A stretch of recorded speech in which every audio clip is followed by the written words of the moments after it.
Gary Cohn and Treasury Secretary Steven Mnuchin, not to mention President Trump himself, saying nearly a year, over a span of a year, that the carried interest deduction that very wealthy people, mostly in private equity, get needs to go.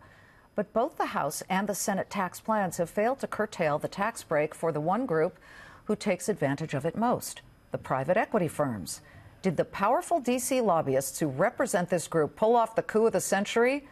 Robert Wolf just said they haven't gotten involved. Charlie, do you know something? I said I disagreed with Robert. He said these guys are just keeping quiet because they're so happy it wasn't mentioned. I said, no, they have active lobbying going on. That is one of the stupidest things I've ever heard. Tell him he's in the green room. I don't care. What Robert Wolf said is dumb because, of course, they're doing. I know they're lobbying.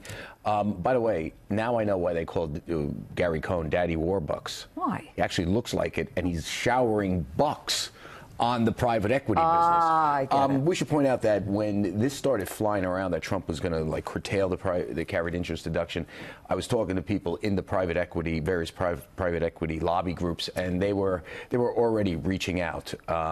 People at Blackstone. A year ago, right? Yes, people at Blackstone. I think it was around the time of the Milken conference last year. Or this year, earlier this year. So you're talking about May, somewhere where they started reaching out. The private equity firms like Blackstone, who have major players in their corporate governance offices. Wayne Berman, a man that I really respect and like. I've known him for years. He's the main lobbyist for Blackstone. They basically started reaching out then, and they basically got both key members of the House and key members of the Senate. I believe Tom Cotton is one of those. Of Arkansas. To basically sold them on their idea that the carried interest deduction is needed. Which is 20%. Okay, it's needed because we produce X amount of jobs. And I think they do make a somewhat compelling case. What they say is, okay, and Wayne Berman is better at this than me, but this is the essential argument, the Cliff Note version.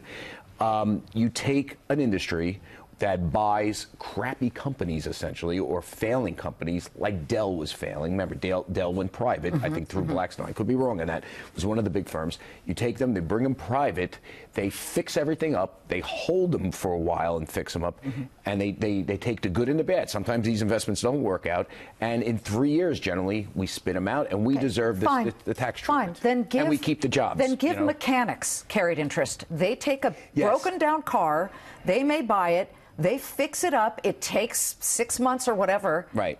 Let's say it takes 3 years because it's a fancy car and then it's improved. I agree with you. Fine. Give mechanics carried interest. I agree. That's the other part that I agree with, too. If you're going to do tax reform, you have to close all the loopholes. If you're going to screw the people of New York State and basically take away their state and local tax deduction and not lower their taxes, really, well, then, you got to take away these guys. And I think that's the problem with the whole tax plan.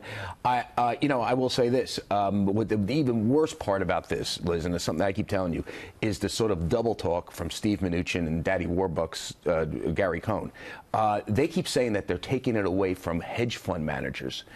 Again, hedge fund managers don't really use it. They may be a few that use it, but there's basically a carried interest exemption or a tax treatment. Trish Regan really pushed stuff. Did you hear Trish push Mnuchin? Private equity firms do. Right. Hedge funds, trade in and out. Yeah. What did she pushed Mnuchin. And what did he say? And he said, well, it's just one of hundreds, and it's really in the scheme of things not that big. And then and you know what? You know what he left down? And and the CEOs of these firms all give a lot of money to Republicans. I mean, so you have it. Let's just put a fine point on this. Right. You have it that members of the Congress have spoken with private equity lobbyists. Yes. Okay. Yes. That's called pressure. For the last. And by the way, what they would say is we're telling them our side of the story. This is how we do job. We create jobs through this great industry, which it is a great industry. But I'm telling you, if you're going to get rid of the state and local, and you keep this, that's called psychological problem. That's for especially us because we live in New York and New Jersey. But I mean, I don't know why Steve Schwartzman gets a big tax break and I don't. Please tell me why, Steve.